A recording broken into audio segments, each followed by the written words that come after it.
Spread the fire, welcome back to SMWX, and in today's episode I wanted to just share my thoughts on two things that have been happening recently in South Africa's public discourse, two things that I think are actually linked but we often don't link. And that is this debate over gratuitous displays of the apartheid flag and the recent racial incident at Stellenbosch University where a white resident student urinated on the belongings of a black student. Now, these two incidents may appear disconnected, but I think ultimately at their heart there are interesting intersections.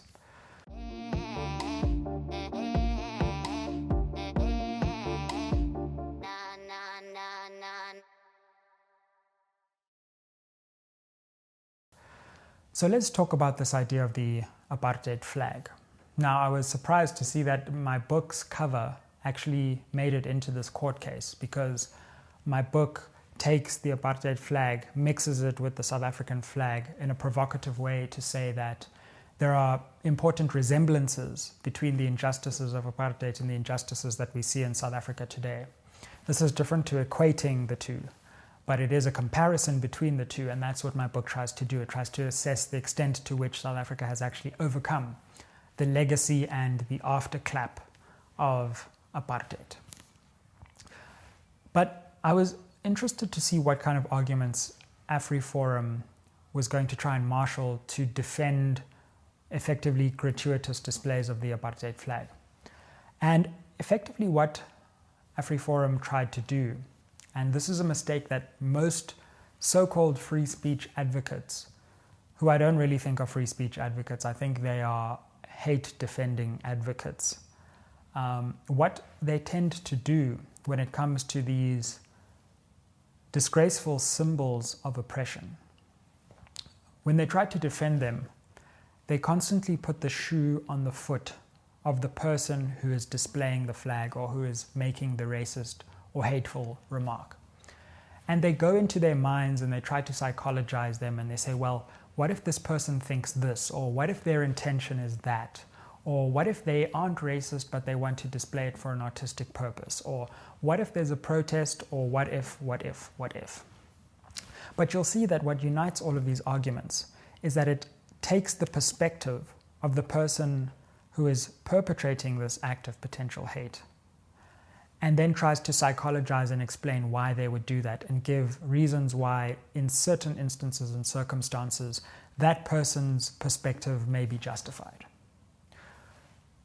But that is a deeply impoverished way of looking at the way that speech, communication, and acts of expression happen in a democratic society where there is not just one person whose freedoms are in question, but there is an entire social network between which communication must happen. And so not only should we look at questions of, for example, the gratuitous display of the apartheid flag from the perspective of those who display it, we have to, in a society as complex as ours with its history, also take the perspective of those for whom the display may be intended, or those who have no idea what the display is about but would see a gratuitous, non-artistic display of the flag and have to come to their own conclusions. So what I think most of these advocates for the gratuitous display of the apartheid flag are forgetting, and the crucial mistake in their argument and the crucial defect in their viewpoint, is that they continuously deny the experience of those who receive the gratuitous display and attempt to explain the justifications of those who display the flag. Those who display the flag, to be sure, do have freedoms, but those freedoms always have to be juxtaposed against those who are receiving the display, whose dignity may be deeply, profoundly, and grossly assaulted. And so, quite frankly, who cares what the intentions are of someone who's gratuitously displaying the apartheid flag? Because no matter what those intentions are, we know for a fact that the receiver of that gratuitous display will be in a position of deep harm, of justified offense, and potentially on the receiving end of histories worth of hate which culminate in that symbol. And so this notion that these centuries worth of hate which would be brought to bear on someone's mind, on someone's emotions, on someone's very being in the world can be explained away by the person who's displaying its strange psychological state is to me a bizarre argument which puts the cart before the horse, or maybe doesn't even include a horse and just pulls a cart along, if you will. So that's that on the apartheid flag. Now, acts of hate are quite similar to symbols of hate. And this is where the Stellenbosch University student comes in. Because, as is always predictable, those who seek to defend racial incidents, acts of racial hatred, always suggest that we can go inside the mind of this person who may have committed a racially abusive incident, and we can explain away their act in a way that doesn't have anything to do with racism. Now, that is often not true, but let's assume that's true for the moment. Let's assume that the Stellenbosch student didn't know whose room they were going into, didn't know what they were doing, were inebriated and were out of their senses, and just also had some kind of mental illness, right? Let's just assume all of those extenuating circumstances. Socially and politically, that does not detach the act from the racial politics and the racial dynamics and the racial inequalities in South Africa. And so when someone who's black is on the receiving end of an act of injustice from someone who's white, whether the person who's white has an intention to perpetrate a racial act is actually quite incidental to whether that act is received on behalf of the black person, and indeed on behalf of the black people in society who are looking onto that act, whether that act is received as mirroring the social patterns of injustice and racism that persist in South African society. And so again, we continue to mix up the structural inequities in our society, which are incontestable, for which the data is incontrovertible, and for which the history is a mounting mass of evidence.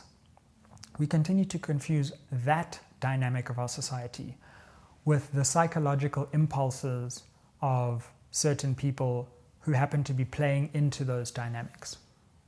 And this is again why we need to update and evolve our understanding of racism and acts of racial abuse away from merely premeditated, intentional acts. And to be sure, many of them are. Indeed, maybe the Stellenbosch students' acts lean towards an obvious premeditated act of racial violence.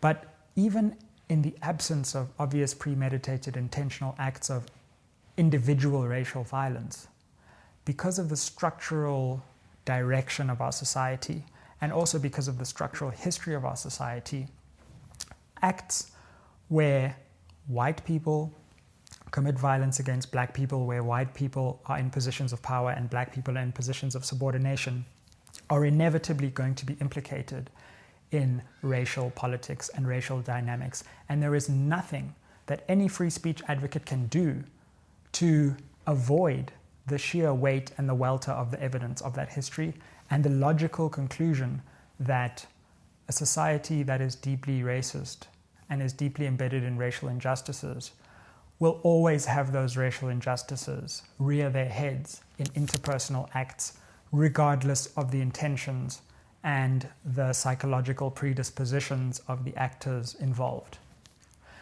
And so my hope is that when we discuss these questions of racism, these questions of racist symbols, racist actions which cause a furor in our society, we move beyond this interpersonal psychologizing of the potential racist acts towards a deeper structural analysis of the way that certain acts, whether intentional or not, feed a deeper structure of racial inequality, which itself needs to be uprooted.